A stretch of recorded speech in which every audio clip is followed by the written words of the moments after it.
Bueno, buenas tardes. Hablo desde Buenos Aires, Argentina. Muy contenta de estar en este congreso y en este panel en particular, en el que me toca, como me han pedido los organizadores, pensar, compartir algunos puntos sobre los desafíos de la estrategia feminista frente a la pandemia en la pandemia. Así que organicé 5 puntos para poner en debate, para también mostrar un poco cómo se están articulando, desarrollando algunas discusiones y algunas luchas en esta clave de estrategia, como es la intención de pensar. El primero, para comenzar, tiene que ver con, bueno, qué significa hoy estar frente a un aumento de conflictividad en las condiciones de vida, en las maneras en que estamos atravesando esta crisis dramática, mientras el espacio disponible de la calle, el espacio público para la acción colectiva,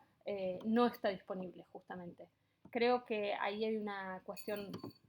muy urgente, digamos, sobre todo para los feminismos que venimos de maneras múltiples y diversas en los últimos años, ocupando las calles y haciendo de la calle un lugar,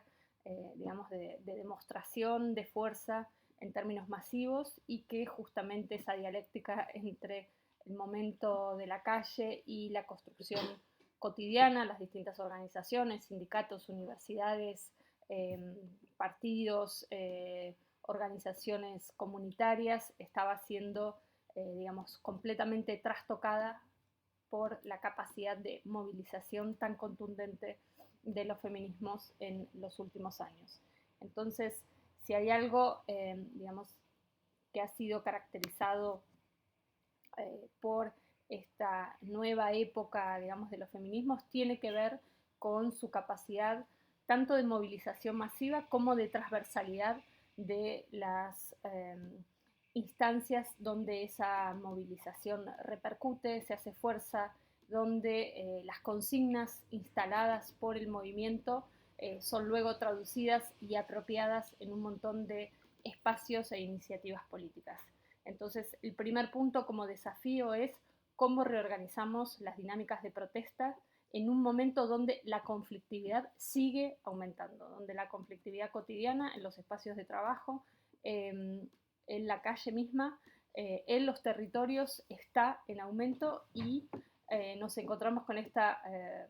situación, digamos, tan difícil de no poder hacer uso de la movilización masiva. Creo que eso es algo que venimos pensando y que nos obliga a reinventar las formas de protesta, nos obliga a reinventar las formas de hacer públicas nuestra fuerza.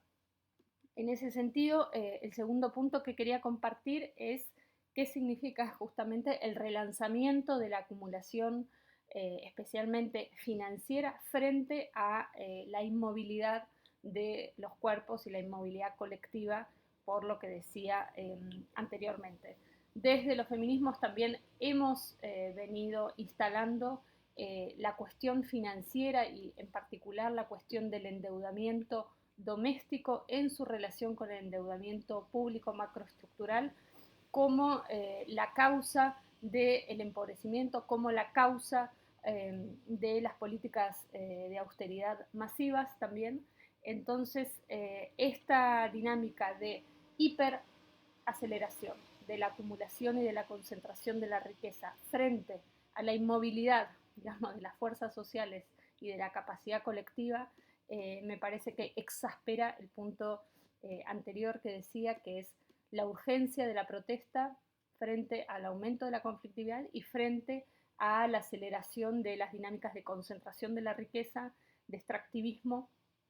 en términos de territorios, por lo menos en Argentina, pero no es solo en Argentina, en distintas partes de América Latina. Vemos que la pandemia está siendo utilizada también como momento, entre comillas, excepcional para acelerar los procesos extractivos,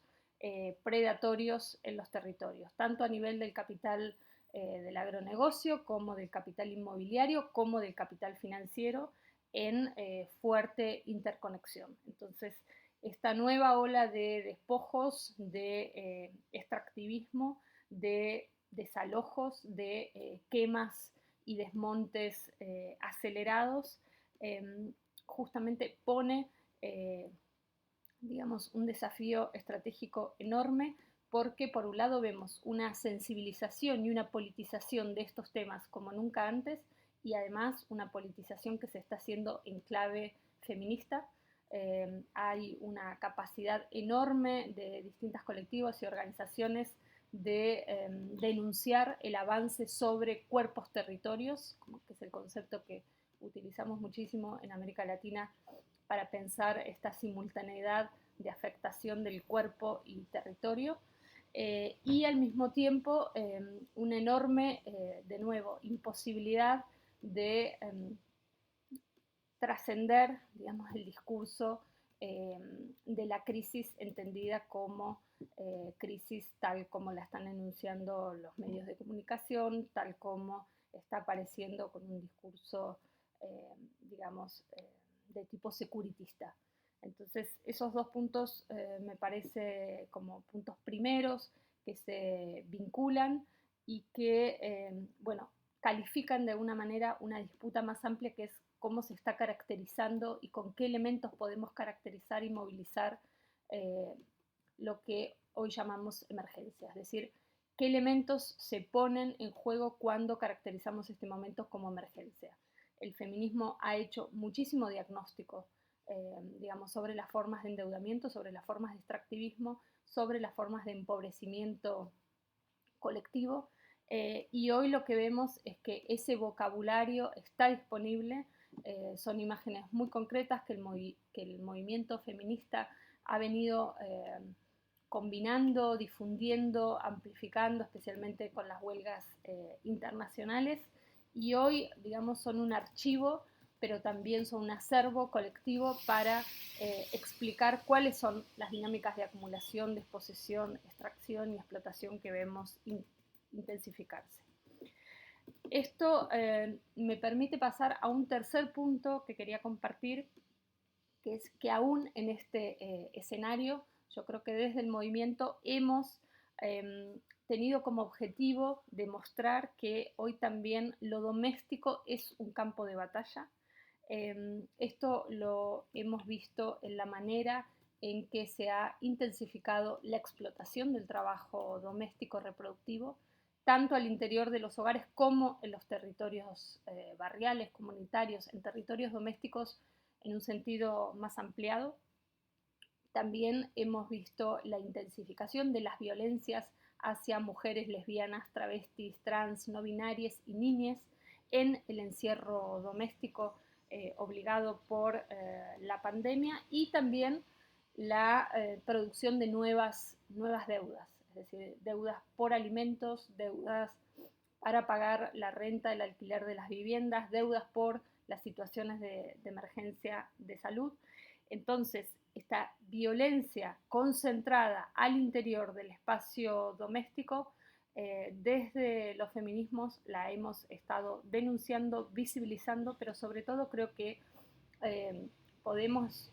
compartir esta tesis de cómo hemos ido puesto de relieve que hoy el espacio doméstico es un espacio clave en la reconfiguración de las relaciones de clase,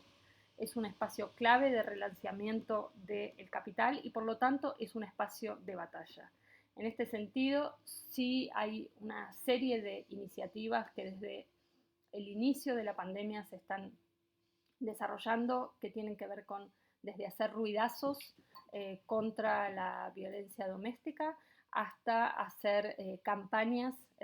que evidencian que el trabajo llamado esencial, que el trabajo de la primera línea se está haciendo sobre todo sobre ciertos cuerpos, en base al trabajo de ciertos cuerpos y en base a trabajos que son los históricamente no reconocidos, desprestigiados o mal remunerados. Hay una serie de campañas, de iniciativas, de acciones que fueron desde, como decía, hacer ruido hasta el 3 de junio, que es un día de movilización de Ni Una Menos histórico, una campaña que se llamó Nos sostienen las redes feministas, o sea, evidenciando también que no hay manera de atravesar esta crisis sino poniendo en juego toda la acumulación de luchas, de infraestructura, de recursos que ponen en juego las redes feministas, y también incluso hemos sostenido la dimensión transnacional del feminismo y hemos articulado desde una campaña por el 1 de mayo como memoria obrera feminista hasta una serie enorme de seminarios, intercambios, colaboraciones entre distintos países, justamente para producir diagnóstico común, para ir estando en alerta, como decimos, frente a esta intensificación de las violencias sobre los cuerpos territorios, pero también para ir caracterizando esta dinámica, digamos, de intensificación de conflictividad en el espacio doméstico. Es decir, esto es fundamental para que el aislamiento no se traduzca en aislamiento individual, en encierro en hogares que están implosionados. Y en este sentido, la dimensión de la vivienda ha sido un eje prioritario de los feminismos para politizar desde la imposibilidad del pago del alquiler, y entonces en el caso desde el colectivo Ni Una Menos nos hemos involucrado con sindicatos de inquilines para hacer acciones y campañas contra los desalojos por la reducción y la suspensión del aumento de los alquileres, pero también para ir relevando las distintas situaciones. No es lo mismo un alquiler en un barrio de clase media que el alquiler en el mercado inmobiliario informal. Entonces, ¿cómo dar cuenta de todas esas situaciones heterogéneas de lo que significa hoy la vivienda, que, insistimos, es el lugar donde se está concentrando tanto la crisis habitacional como la crisis de violencia de género, como la intensificación del trabajo doméstico gratuito? Entonces, la cuestión de la vivienda ha sido un eje estratégico de movilización, de politización, de producción de diagnóstico, y en ese sentido ha permitido articulación de actores, actrices concretas, ¿no? Inquilinos, feministas, redes de cuidado, organizaciones que hacen una suerte de agenda de reivindicación territorial que ha logrado parar desalojos, que, insisto, ha logrado en Argentina incluso una ley de alquileres, ha logrado una exigencia al gobierno de un decreto de suspensión de desalojos, es decir, la dimensión del hogar, de la vivienda, incluso la discusión pública de cómo hay una idea de familia y de hogar heterosexual que no corresponde a la realidad mayoritaria, también ha sido puesto en discusión. Entonces, ese eje es y sigue siendo estratégico en la manera de leer la crisis, en la manera de pensar alianzas políticas y en la manera de politizar lo que históricamente aparece como el lugar de encierro, de invisibilización, de privatización de la existencia. Diría como cuarto punto que también desde los feminismos se ha disputado quién tiene movilidad en este momento de cuarentena obligatoria. En principio, las posibilidades de movilizarse, de trasladarse, de circular, estaban solo dadas a personal médico, militares y funcionarios del Estado. Desde los feminismos se han peleado por un reconocimiento de estrategias de acompañamiento, de reconocimiento de estas redes de cuidado como otras formas de circulación, y en ese sentido también se ha visibilizado todo el tipo de trabajo callejero, el trabajo desde las ferias populares hasta el trabajo de calle que se ve suspendido por las condiciones de pandemia. Entonces, ha habido también, me parece, campañas muy importantes por legitimar otras formas de circular, por legitimar formas de acompañamiento que permitan justamente que la movilidad no se restrinja a los actores, insisto, médicos, militares y de funcionarios del Estado. Creo que eso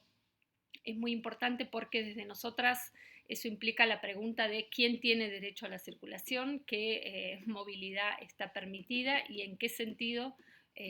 bueno, frente a esta aceleración de la movilidad del capital que vemos de manera gráfica en las ciudades, pero también en el campo, se han organizado otras estrategias, por ejemplo, las redes de abastecimiento de alimento agroecológico por parte de organizaciones populares campesinas, ¿no? Y en ese sentido la articulación campo-ciudad, espacio urbano, suburbano, frente al reclamo de soberanía alimentaria está siendo fundamental en la pandemia. Es decir, una disputa por qué estamos comiendo, quién produce lo que comemos, ha sido una punta de lanza fundamental para discutir la cuestión del agronegocio y las protagonistas de esta pelea han sido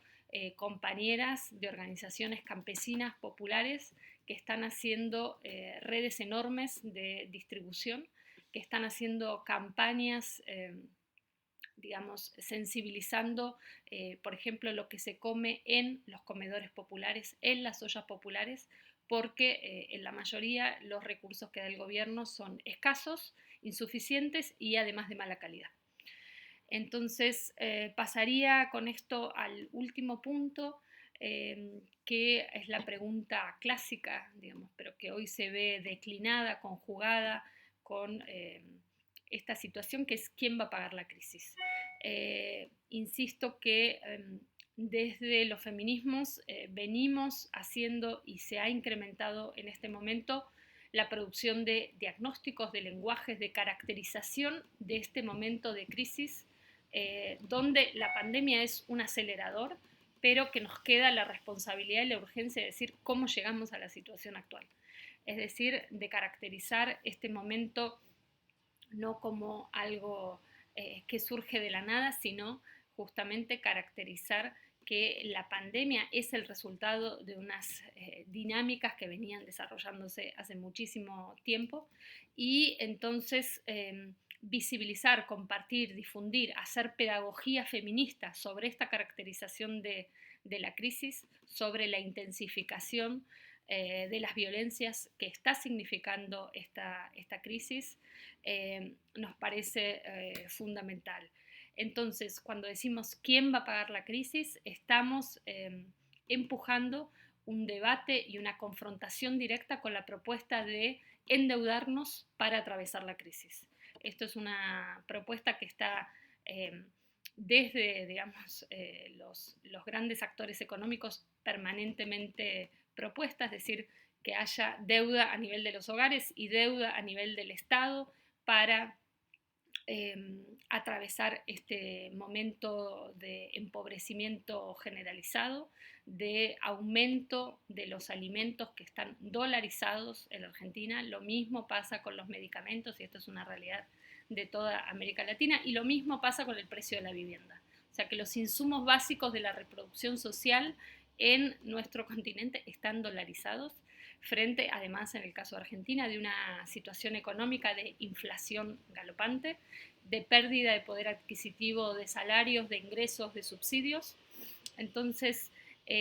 la politización, digamos, que es el rechazo de atravesar la situación de crisis con más deuda, denunciando que la deuda siempre es una bomba de tiempo,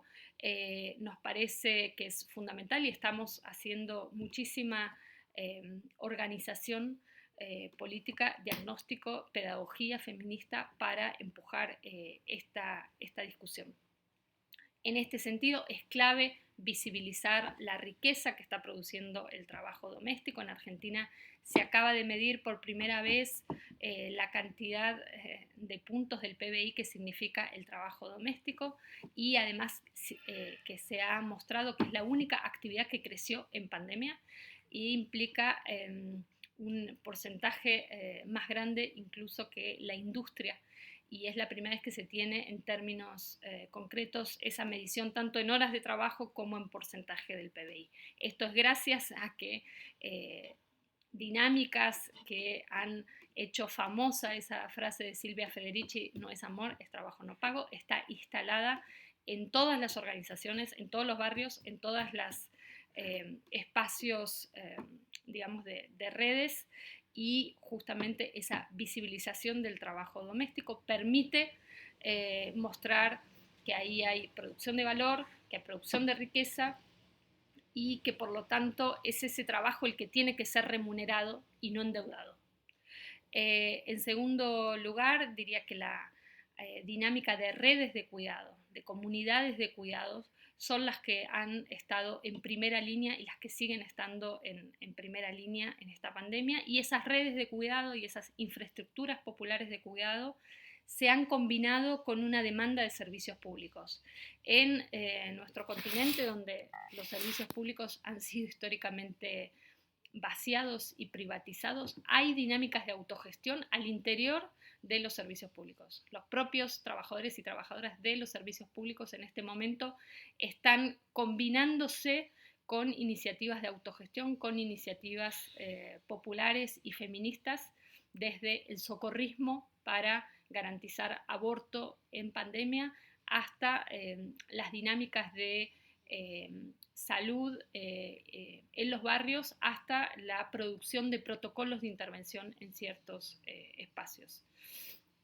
Entonces, esta combinación entre dinámicas de autogestión y demanda de servicios públicos y reconocimiento del trabajo doméstico, para nosotras es una agenda de primer orden.